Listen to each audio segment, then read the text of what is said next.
Bienvenidos a la serie Creando Ambientes de Gracia, en la cual exploraremos cómo podemos aplicar este regalo divino fundamental en nuestras vidas y relaciones para convivir en entornos de amor y compasión. En un mundo donde a menudo nos sentimos juzgados, estresados y abrumados, es fácil perder de vista la gracia y el amor de Dios. Esta serie nos ayudará a descubrir cómo podemos vivir de manera diferente. A través de la enseñanza bíblica y la discusión en grupo, nos ejercitaremos y aprenderemos a perdonar genuinamente, a amar incondicionalmente, ser pacientes, mostrar compasión y ser generosos con los demás, tal como Dios lo ha sido con nosotros. Esta serie es para cualquier persona que desee crecer en su fe y en su relación consigo mismo y los demás. Si has estado luchando con la falta de gracia en tu vida o si simplemente deseas vivir más plenamente la vida abundante que Cristo ha prometido, entonces esta serie es para ti.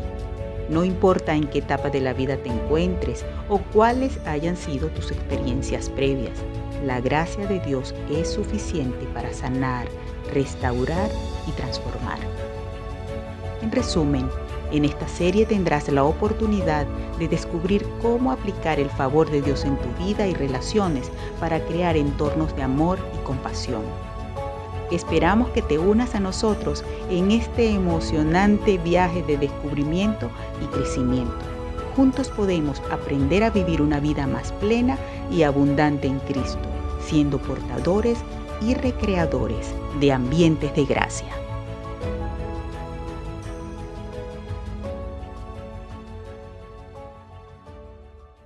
Antes de compartir la palabra del Señor, como siempre, quiero saludar con mucho cariño a todos los que nos ven a través de la iglesia en línea y los que nos escuchan a través de la radio. ¿Qué les parece si todos les brindamos un fuerte aplauso a todas las personas que nos escuchan y nos ven? Aún un abrazo fraternal en la distancia a todos los que nos ven fuera del país, porque también hay personas fuera de la nación que nos ven. Bendiciones para ustedes también. Espero que sea un tiempo maravilloso para todos los que nos ven también a través de los medios digitales. Bien, vamos a compartir entonces un tema más en la serie Creando Ambientes de Gracia. Hoy vamos a hablar con respecto al cuidado a la familia. Bien, cuidar con amor y dedicación a la familia. Creo que en un ambiente de gracia es importante y se genera el cuidado entre los seres que amamos. Bien, eso tiene que estar allí y es de lo que vamos a hablar hoy. Como hemos venido haciendo, vamos a tocar hoy una historia más, ¿sí? Esta serie ha sido muy particular y de mucha bendición porque hemos basado cada una de las enseñanzas en una historia y a mí me encantan las historias de la Biblia. Y hoy vamos entonces a exponer una historia más. En este particular vamos a hablar de una historia que tal vez ya habías escuchado antes, que tal vez ya conoces, pero hoy vamos a darle una perspectiva muy interesante con respecto al cuidado, bien, al cuidado familiar. Vamos a hablar de la historia de José, María y el nacimiento de nuestro Salvador, nuestro Señor Jesús. Vamos a hablar de esa historia, bien. Es una historia cortica, bien, que la voy a tomar específicamente del Evangelio de Mateo. Bien, pude haberla tomado de Lucas, pero vamos a tomarla de Mateo, que hay unos elementos allí que me interesa compartir con ustedes, bien. Vamos a tomar esa historia y vamos a resaltar, ¿sí?, no solamente el cuidado de José para con nuestro Salvador, el Señor Jesús, sino también para con María, ¿sí? Lo que es interesante de esta historia es que a pesar de que dentro del propósito sabían que Él venía a salvar el mundo, que era el Salvador, José no se centró nada más en cuidarlo a Él, sino también en cuidar a María.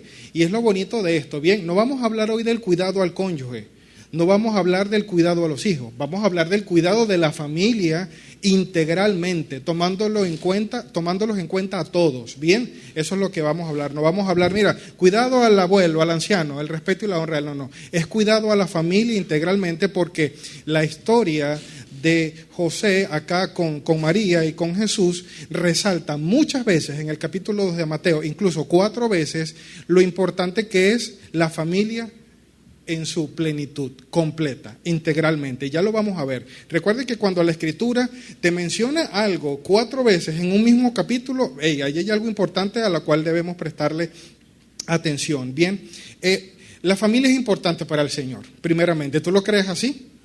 La familia es importante para nuestro Dios. Es un diseño de Él, ¿bien? Y sé que es importante porque la Biblia completa está impregnada de cómo Dios, para cómo Dios es importante la familia. Mira bien, ¿cómo te llama a ti Dios? ¿Cómo te llama? Hijo, ¿cierto? O hija, ¿bien? Allí hay algo clave y hay algo importante. Te pudo haber dicho de otra manera, pero te adoptó como hijo o como hija, ¿bien? Hay otro ejemplo también muy interesante. La Biblia también está impregnada de eso. ¿Cómo se refiere él a su iglesia? Bien. Su esposa, bien. Y él es el novio que viene, ¿sí?, a buscar a su esposa, bien. Las bodas del Cordero, bien. Entonces, de alguna manera, el mismo Señor en su palabra y cómo se refiere a nosotros denota la importancia del Señor con respecto a la familia, bien. Así que vamos a hablar de esto hoy. En Mateo capítulo 1, verso del 18 al 19, ¿sí? La historia comienza diciendo esto, ¿sí? El nacimiento de Jesús, el Cristo, fue así. 2 puntos, y comienza la historia. Y lo que se nos narra es que su madre, María, estaba comprometida para casarse con José, bien, pero antes de unirse a él, resultó que estaba encinta por obra del Espíritu Santo. Como José, su esposo, era un hombre justo, no quería exponerla a vergüenza pública, así que resolvió divorciarse de ella en secreto. Yo no sé qué hubieses hecho tú como hombre, si estás comprometido y de repente te estás guardando en pureza sexual para el matrimonio y de repente ves que tu prometida está embarazada. Dice que José estaba pensando en esto, estaba pensando tratar de alejarse de ella en secreto, porque no quería exponerla a vergüenza pública. Y yo veo que aquí, ya empezandito la historia, hay una manifestación de mucho amor y de mucha gracia, que es no exponer a la persona a vergüenza pública. Yo creo, iglesia, con todo mi corazón, que un acto de gracia, pero también de mucho cuidado, es no exponer a las personas que amamos a vergüenza pública. Bien, eso es muy importante. Mira que cuando uno expone a alguien más a vergüenza pública, eso marca mucho el corazón de la gente, de forma negativa, ¿bien? Eso deja huellas muy profundas cuando pones a alguien en vergüenza pública. Dice que José era un hombre recto, que era un hombre justo, y a pesar de que eso se veía mal, ¿sí?, ese bebé que tenía allí María, él dijo, no, lo voy a hacer en secreto porque no quiero que pases por una vergüenza pública. Y eso es espectacularmente bueno, ¿sí? No solamente esta vergüenza pública, no sé cuántos de ustedes han pasado por ese trago amargo, pero no solamente eso causa un daño más profundo del que ya estaba, bien, del mal inicial, sino que eso crea muchas inseguridades en la persona que expones, bien, crea muchas inseguridades y crea heridas muy, muy profundas en el corazón de las personas. ¿Cómo lo hacemos acá en la iglesia? Acá en la iglesia felicitamos, honramos en público, pero corregimos y exhortamos en privado. Así lo hacemos. Bien, esa es la forma en la cual lo hacemos. Felicitamos y honramos en público, pero si hay una corrección que hacer, lo hacemos en privado. Así lo hacemos. ¿Por qué? Porque necesitamos cuidar el corazón de las personas. Hay personas que se han ido de una iglesia, ¿sí?, y hay personas que se han convertido lamentablemente en asesinos espirituales, exponiendo a otros su falta delante de la congregación. Y eso es complicado.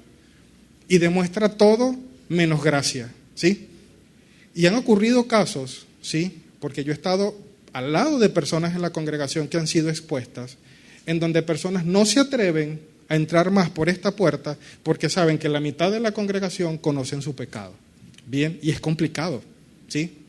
Conozco personas que dicen, me da vergüenza ir a la congregación porque ya todos saben lo que hice, ¿bien?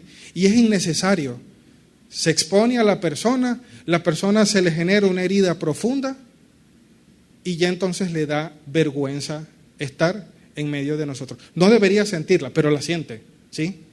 Mira que en estos días estaba comprando algunas cosas, estaba en una fila para pagar y estaba un papá con sus hijos, ¿bien? Y los hijos estaban haciendo lo que hacen los niños, bien, corriendo para allá, para acá, agarraba a la hermanita, la jalaba, no sé qué. Estaban allí haciendo lo que hacen los niños. Y el papá lo ha regañado y lo ha insultado en público de una manera tal que todo el local se enteró de lo que él le estaba diciendo al muchacho, ¿bien? Y todos voltearon a mirar. Y el niño, ¿sí?, más que ver al papá, lo que hacía era ver a todo el mundo que lo estaba observando, ¿bien? Los miraba a todos. Y el niño sentía mucha vergüenza, ¿bien? Mire que tal vez algunos de nosotros hemos pasado por ese transitar y aun cuando somos viejitos nos acordamos de eso, ¿bien? Y tal vez llegue un momento similar y se nos viene a la mente ese momento y se genera una inseguridad en nosotros, ¿bien? Así que exponer a una persona es algo muy delicado que no debemos hacer en los ambientes de gracia que tú y yo construimos, ¿bien? Y mira que eso fue lo que hizo José. A pesar de que hay algo evidente, ¿bien?, yo voy a resolver esto en secreto porque no quiero exponerte a vergüenza pública. Y eso es amor, ¿sabe? Y eso es gracia. ¿Se merecía María que no la expusieran? No, él pudo haberlo hecho. La ley la condenaba. Pero él decía, bien, yo voy a hacer un acto de gracia y lo voy a hacer porque te quiero cuidar. A pesar de que había una aparente falla en eso. ¿Cómo lo hacemos acá en la iglesia? Mateo capítulo 18, verso del 13 en adelante. ¿Cómo lo hacemos? Si tu hermano peca contra ti, ¿qué dice la Escritura? Llévalo aparte y hazle saber su falta, aparte. Bien, si te escucha, dice la Escritura, habrás ganado un hermano. ¿Sí? Si no te escucha, llama entonces a 1 o 2 testigos de la congregación. Y esta parte me encanta, está justamente en el verso 15, dice, estamos hablando de Mateo capítulo 18, bien, en el verso 15 hay algo clave en este proceso porque dice, busca a 1 o a 2 testigos, a modo de que todo el asunto se resuelva a través de esos testigos. ¿Qué me encanta de eso? Que el motivo o la razón de yo reunirme contigo es para resolver. No es para señalarte, no es para juzgarte, no estoy buscando 2 testigos para exponerte, estoy buscando resolver mi asunto contigo, porque Satanás saca mucho provecho de los asuntos irresueltos en las familias, ¿bien? ¿Sí? Y ya lo vamos a ver por la Escritura en un rato. Satanás aprovecha las brechas de falta de perdón, de resentimiento, ¿sí?, y de sentimientos negativos para él sacar provecho, ¿bien? Porque así anda, como león rugiente, ¿bien? Y él no va a perder el mínimo espacio que le deje en la familia para él hacer de las suyas. Así que la Escritura dice, bien, llama a 1 o a 2 testigos a modo de que puedan resolver el asunto. Si esos 2 o 3 testigos están y él se niega a escuchar, entonces ahí sí, coméntale a la iglesia. Pero la Escritura dice que si aún, ya diciéndole a la iglesia, a los líderes de la iglesia, aún esa persona sigue sin escuchar, dice que lo tomes como gentil o recaudador de impuestos. Por mucho tiempo pensé que ya después que recorríamos todo este transitar y la persona se negaba a asumir su falta, había que tomarla como gentil y como recaudador de impuestos y eso implicaba rechazarla. Bien. Gentil o recaudador de impuestos, lo asumía por muchos años, malentendía la Escritura, diciendo, este no tiene remedio, bien, no tiene remedio. Ya lo llevé a solas, lo llevé con 2 testigos, ya lo llevé con los líderes de la iglesia y aún no, tú no tienes remedio, bien. Pero la verdad es que tomarlo como gentil y tomarlo como recaudador de impuestos, lo que se traduce es perdónalo por gracia, ¿sí? Perdónalo por gracia. Y lo supe porque el que está escribiendo el libro, Mateo, era recaudador de impuestos. ¿Y cómo es que estás escribiendo eso, bien? Y estás siendo utilizado por el Espíritu Santo para escribir eso, bien. Para hacer la voz de Dios escrita en un papel. Si tú eres un recaudador de impuestos. Y más allá de Mateo, me veo a mí y los veo a ustedes y nosotros somos los gentiles y fuimos perdonados por gracia. Bien. Porque si la Escritura se tratara de que cuando llegas a ese punto como gentil te rechazo, tú no serías salvo. Tú no serías salvo. ¿Y sabes por qué eres salvo? Por la gracia del Señor Jesús. No por obras, sino por gracia. Porque realmente eras gentil y tú no estabas invitado al banquete. No lo estabas.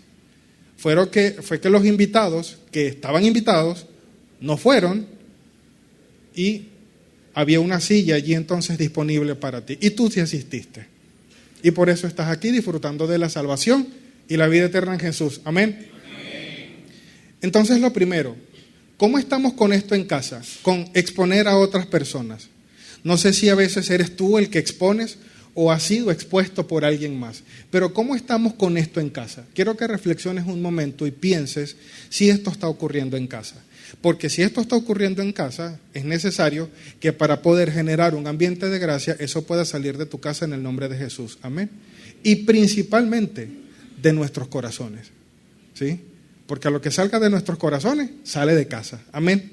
Mira que la historia continúa de una manera muy interesante. Después que ocurre esto, y José está pensando en ver cómo me alejo de María de manera secreta, y está pensando cómo hacerlo, resulta que el Señor, el ángel del Señor, se le aparece y le da una instrucción muy específica. Y me encanta porque una de las primeras cosas que le dice el ángel del Señor es: no temas. Me encanta cuando el Señor se dirige a nosotros y lo primero que nos dice es: no temas. Me encanta porque lo que viene es bueno, ¿sí? Hay un plan. Y Él le dice: no temas. ¿Por qué? Porque hay un plan y hay un propósito. Y te lo voy a decir ahora. ¿Cuál es el plan y cuál es el propósito? Vas a tomarla a ella como esposa, no temas. Vas a tomarla a ella como esposa y vas a ponerle al niño Jesús. Bien, y vas a ponerle al niño Jesús, porque Él vendrá a salvar el mundo de su pecado. Vas a ponerle por nombre Jesús. ¿Saben qué significa el nombre Jesús? Dios salva. Bien. De hecho, es el mismo nombre de Josué, pero Josué es en hebreo y Jesús es su traducción o su pronunciación en griego, pero es igual, Dios salva. Bien. Y le dijo: bien, así le pondrás al niño. ¿Saben qué hizo José? Obedeció. Esto es muy interesante, iglesia, porque cuando escuches la voz de Dios y cuando Dios te diga: no temas, bien, y después te transmite un plan, como dicen por ahí, dale por ahí, ¿sí? Confiado. ¿Sabes cuándo es malo? Cuando es tu plan. Cuando es tu plan, sí, te garantizo que te van a temblar las rodillitas muy frecuentemente, porque es tu plan. Pero cuando escuchas la voz del Señor y Él te dice: no temas, y no temas porque yo tengo un plan y este es el plan, dale confiado. Dale confiado, confía en eso. Mira que el Salmo 25:3, mira lo que dice: que no sea jamás, me encanta la palabra jamás, bien, que no sea jamás avergonzado ninguno de los que en ti confían, que sean puestos más bien en vergüenza los que sin motivo se rebelan contra ti. ¿Ves lo que dice el salmista? ¿Confías en el Señor? Iglesia, no serás avergonzado jamás, jamás. Si confías en el plan del Señor y sigues esa ruta, jamás, jamás serás avergonzado. Y por si fuese poco, el apóstol Pablo también lo menciona a los Romanos, capítulo 10, verso 11. Así dice la Escritura. Me encanta porque acá el apóstol Pablo está citando a Isaías. Bien, estamos leyendo en los Salmos, estamos leyendo en Romanos, pero ahora Pablo está citando la Escritura también en Isaías. Y dice, así dice la Escritura: todo el que confíe en Él jamás, jamás será defraudado. Confíen en el Señor y sigan su plan. Bien, y si sigues el plan del Señor y crees en el Señor, no serás defraudado jamás. Tú puedes haber sido defraudado por alguien que amabas mucho, por algún ser querido, pero de Cristo jamás. Bien, y me encanta porque eso es lo que dice la Escritura, jamás. Y José creyó en esto y siguió un plan. Me encanta porque José hizo dos cosas muy interesantes. Obedeció rápido y completo. ¿Sí? Obedeció rápido y completo. ¿Cómo lo sé? Porque una vez que él escuchó la voz del Señor y le dijo: toma a María y ponle por nombre Jesús, dice que inmediatamente a la mañana siguiente, dice que aún era muy de mañana, y él se paró, tomó a María por esposa y le puso por nombre Jesús. Obedeció rápido y completo. ¿Sabes qué es interesante? Que nosotros a veces no obedecemos rápido, ¿sí? Y lo que pasa a veces es que no obedecemos completo, ¿sí? Mira que él pudo haber recibido el plan y la voz del Señor que le dijo: no temas. Y él se pudo haber puesto a pensar, ay, ¿será que escuché la voz de Dios? O sea, ¿será la voz de Satanás? ¿O puedo ser mi propia voz? ¿Cómo será que tú me estés hablando, Señor? Y se toma uno tiempo, ¿verdad? No, déjame pensar en esto porque es que una mujer encinta en esta etapa que no estamos casados. No, déjame pensar bien esto, Señor.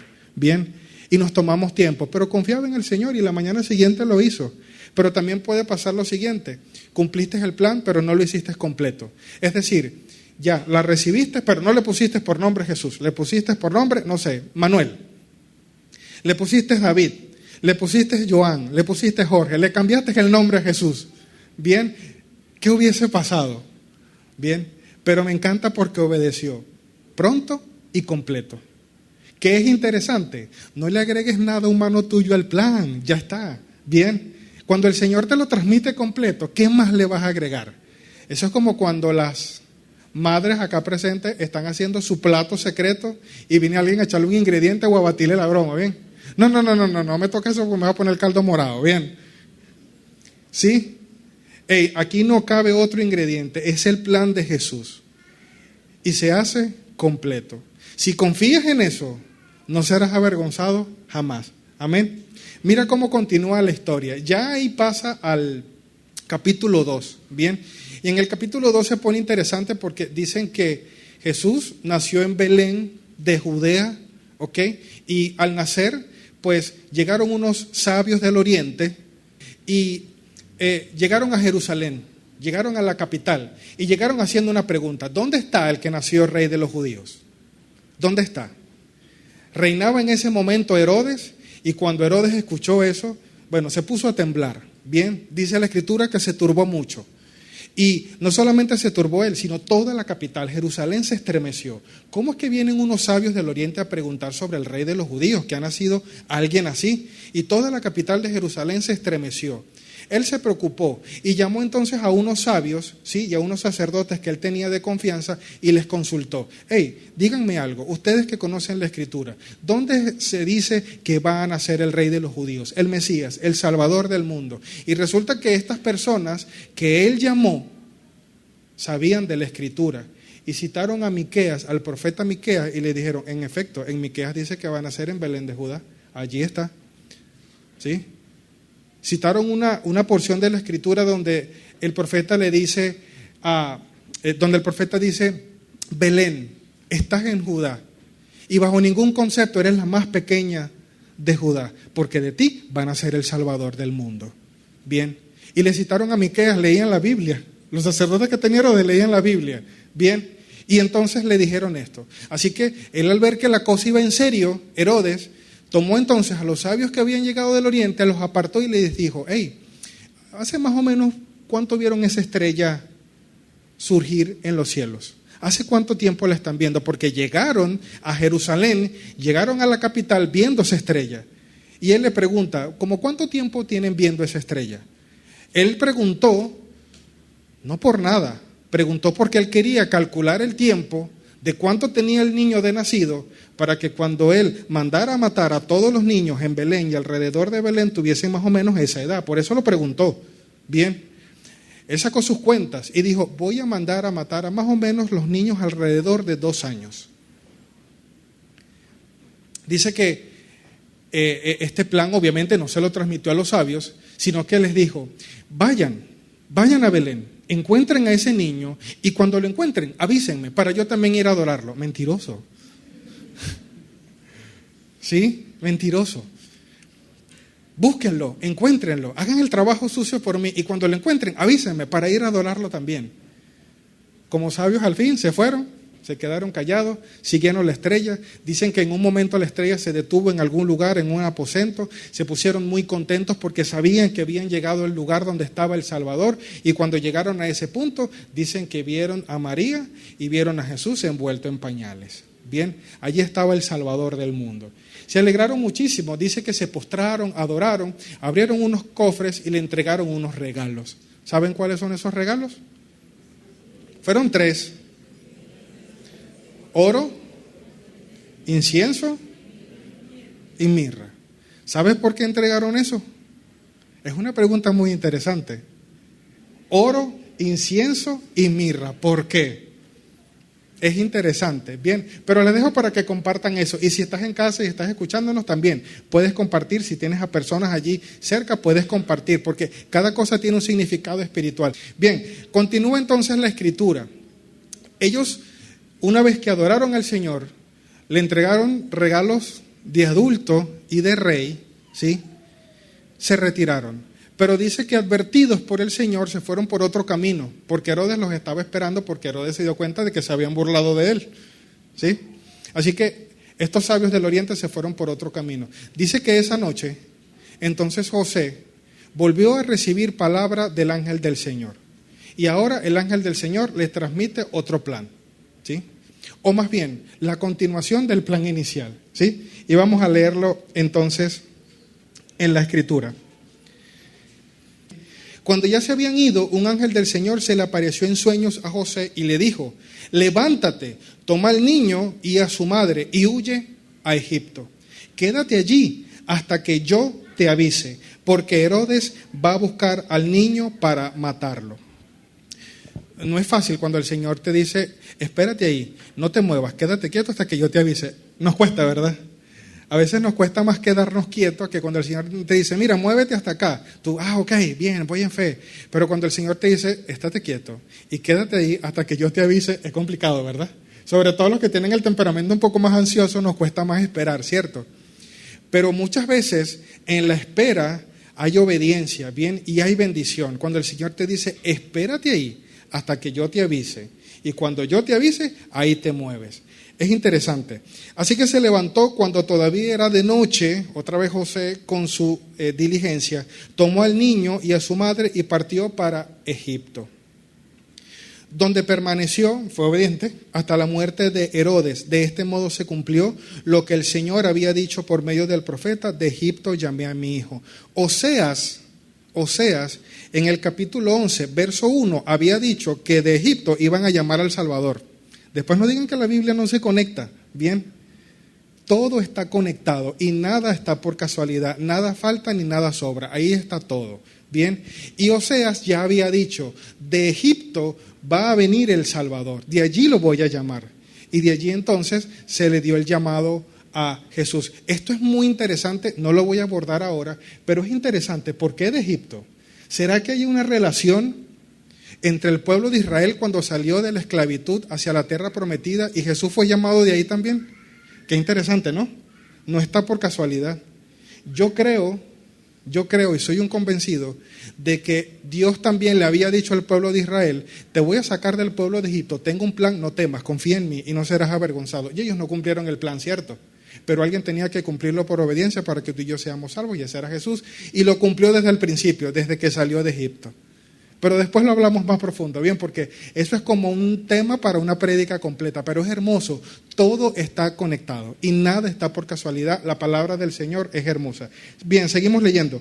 Cuando Herodes se dio cuenta de que los sabios se habían burlado de él, se enfureció y mandó a matar a todos los niños menores de 2 años en Belén y en sus alrededores, de acuerdo con el tiempo que había averiguado de los sabios. Ya entienden entonces por qué preguntó cuánto tiempo tenían viendo la estrella.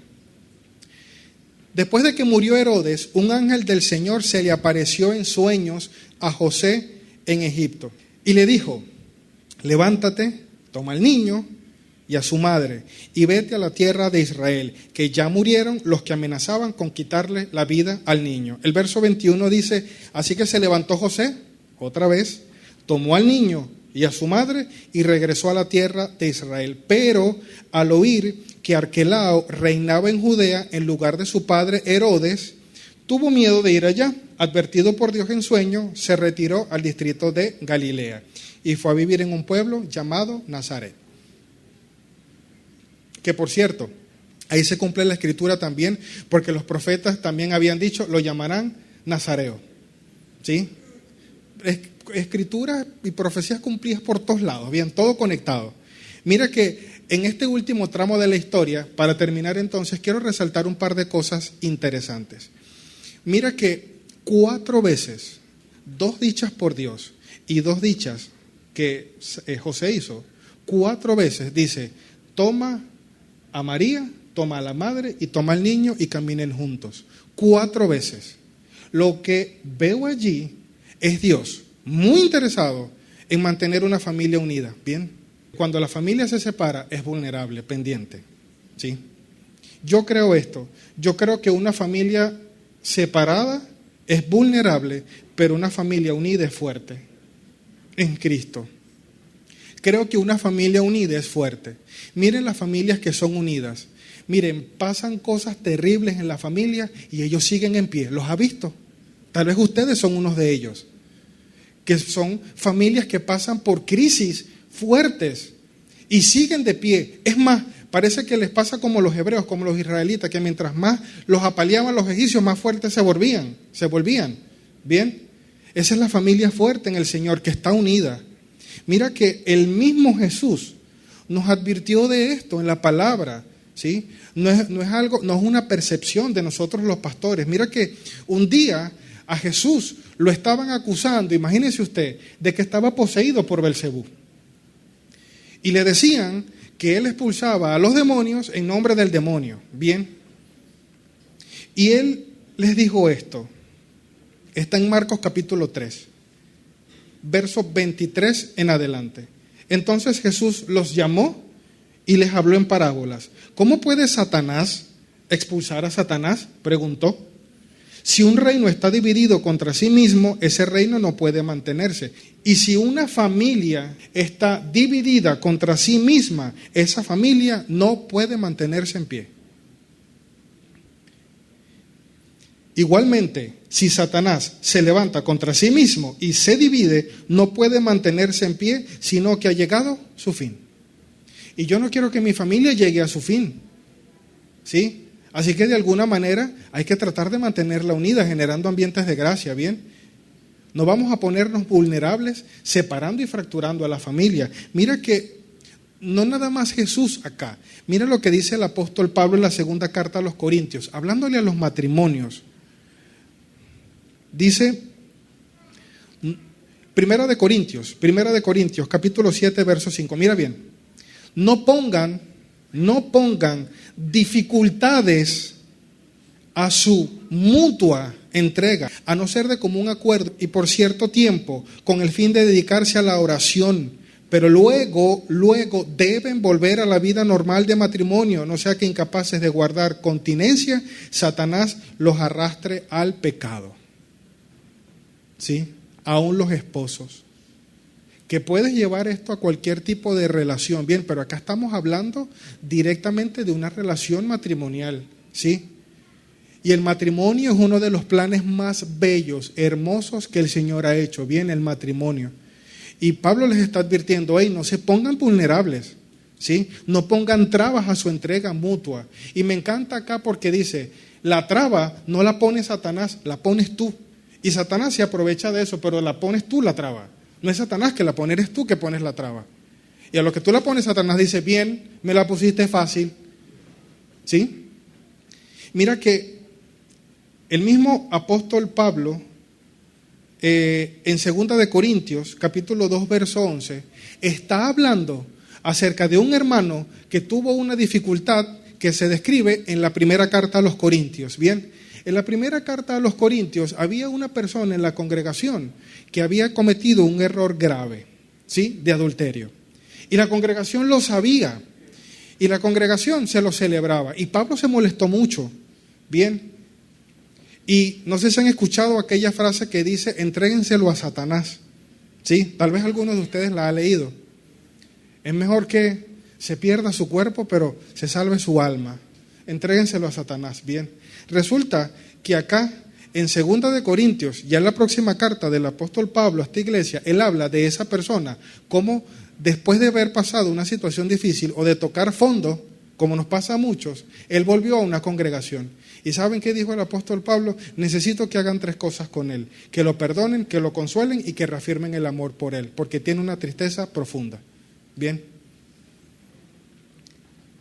¿Y qué? Porque esto es interesante, porque él dice en el verso 11, 2 de Corintios, capítulo 2, verso 11, dice, es para que Satanás no gane ventaja alguna sobre nosotros, pues no ignoramos sus maquinaciones.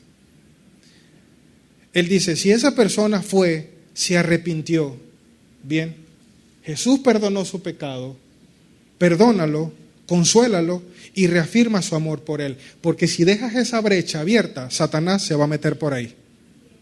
Y yo no ignoro las maquinaciones de Satanás.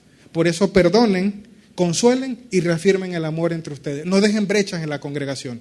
Si va a estar entre ustedes, entonces hagan estas 3 cosas. Pero brechas en la congregación, no. Bien. Porque él dice, yo no ignoro la astucia de Satanás. Yo la conozco. Por eso les digo, hagan esto y aquello. Bien. Así que si hay una brecha en tu familia, hoy es un maravilloso día para que puedas cerrar esa brecha con perdón, con arrepentimiento y principalmente con gracia. Amén. Porque Satanás saca provecho de la falta de perdón, mucho provecho. Satanás saca mucho provecho del resentimiento, mucho provecho. Satanás hace desastres en ambientes en donde no hay gracia. ¿Sí? Y si ya conocemos cómo son sus maquinaciones, estamos advertidos, ¿cierto? Y el sabio, como tú y como yo, con sabiduría de lo alto, ve el mal y se aparta, ¿cierto? Y ve el mal y apartarse es que simplemente veo el mal a distancia y hago lo que tengo que hacer con tiempo, porque el Señor me permite mostrarlo antes de que llegue. ¿Has visto esas situaciones en donde el Señor te muestra algo y te dice, esto viene, prepárate? Y nosotros no nos preparamos y después ya nos toma, y que por sorpresa. Bien. Así que si el Espíritu hoy ha hablado a tu corazón y sabes que hay una brecha, hay una fractura en la familia, tú que estás consciente tienes la responsabilidad de trabajar en aras para que eso se solucione. Amén, en gracia. Porque el Espíritu te está hablando a ti hoy, no el que está en la casa. A lo mejor el que está en la casa le está hablando de una manera diferente, pero tú estás recibiendo el plan y Dios te está diciendo, no temas, hazlo. Te he dado un espíritu de valentía y de dominio propio. Amén. Y tenemos que ser muy valientes para esto, iglesia, ¿sabe? En la calle hay muchos valientes que se bajan de los carros a pelear por gasolina. Sí, hay muchos valientes. Pero ¿saben cuál es el verdadero hombre valiente en el Señor? Aquel que obedece su palabra sin titubear. Ese sí es verdad que es valiente, ¿sabe? Cuando a Josué le dijo, esfuérzate y sé valiente, lo que quiso decir es, prepárate para obedecer mi palabra. La Escritura misma dice que es más fácil a veces para un hombre conquistar a una ciudad que dominar su propio carácter. Nos cuesta más, ¿cierto? Pero si tenemos el Espíritu en nosotros, somos capacitados para hacerlo. Y la Escritura lo dice. Tienes la presencia y la plenitud y la perfección de Dios habitando en ti, puedes hacerlo entonces. Porque el Espíritu te guiará. Amén. Mira que la historia entonces ya cierra de esta manera. Y quiero resaltar solo algo más. Solo algo más. José y María se fueron a Egipto. ¿Se fueron por ellos o por quién? ¿Por quién lo hicieron? Por Jesús, ¿sí? Lo hicieron por Jesús. Ellos no tenían por qué ir allá, ¿bien? Pero ellos fueron por su Hijo. Y la verdad es que muchas veces debemos estar dispuestos nosotros a ir a Egipto por aquellos a quienes amas. ¿Sí? Por ejemplo, madres que están acá, ¿sí? Que sé que lo hacen. ¿Cuántas veces ustedes han tenido que ir a Egipto por sus hijos? ¿Sí? Por sus hijos. ¿Cuántas veces han tenido que quitar un pan de su boca para dárselo a uno de sus hijos? Ustedes, mujeres, van a Egipto sin titubear, ¿sabe? Y van las veces que sean necesarias. No escatiman en eso, ¿bien? Si usted tiene que salir de su área de confort e ir a Egipto por alguien más, yo sé que tú lo haces. Y eso es gracia, ¿sabe? Eso es gracia pura en su esencia. Decir, mi hijo o mi ser amado está por encima de mi satisfacción personal. Se llama entrega. Es entrega, bien. Y fue lo que Jesús hizo por ti. Jesús fue a Egipto por ti. Tú no estabas allí, ¿sí? Y estabas allí, pero Él fue por ti y te liberó. Tú no hiciste más nada, bien. y a veces nos toca, ¿cierto? Estemos dispuestos a, en ocasiones, tener que hacer esos viajes a Egipto por amor a alguien más. Se llama gracia. Se llama crear y generar ambientes de gracia. Bien. Cuando obedeces este tipo de cosas, ¿sabes en qué resultó la obediencia de José? En protección a la familia. ¿Sí? Todo lo que estaba haciendo José tenía un fin y un propósito. Protejo a mi familia. ¿Y sabes qué es proteger a la familia, iglesia? Guíalos al propósito que Dios les ha marcado antes. Y aquí los caballeros tienen un reto, ¿saben? Como cabezas de hogar. Lleven a sus familias encaminados al propósito que ya Dios de antemano y con amor les ha planificado. Bien. Y aprendamos eso de las madres, que no escatiman a ir a Egipto cuando les toca. Sí, ustedes son así. Y bendigo sus vidas en el nombre de Jesús. Yo estoy aquí primeramente por el Señor, pero también estoy aquí porque tuve una madre que fue a Egipto muchas veces por mí. Y por eso soy lo que soy. Porque hubo muchos momentos en donde una mujer se despojó de sus propias necesidades para atenderme a mí. ¿Sí? Y cuánto yo quisiera que Dios le permitiera muchos años más de vida para yo entonces poder ir a Egipto por ella ahora. Porque ahora me toca, ¿sí? Ir a Egipto por ella. Ella ya no tiene que ir, tengo que ir yo. Bien. A veces ella no se entera que yo voy. Y vengo. Ella solamente ve el resultado final. Bien. Entonces, dispongamos todas estas cosas, iglesia, y pongámosla en práctica, bien, para que podamos seguir manteniendo familias fuertes, amén. Familias unidas en Cristo son familias fuertes. El Señor es maravilloso y creo que hoy ha hablado de nuestras vidas de una manera muy especial y le pedimos a su Espíritu Santo que nos ayude a hacer todas estas cosas en casa. Amén. Querido Dios, junto a estos hombres y mujeres, quiero darte gracias esta mañana.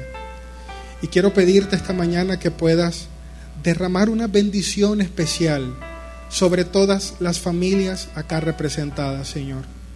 Aún los que se quedaron en casa. Sé que si tú estás aquí y tal vez no están familiares a tu alrededor, pero los tienes en tu mente.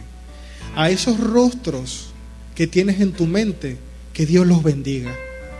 Y que puedan estar aquí prontos contigo en el lugar más alto, a los pies de Cristo.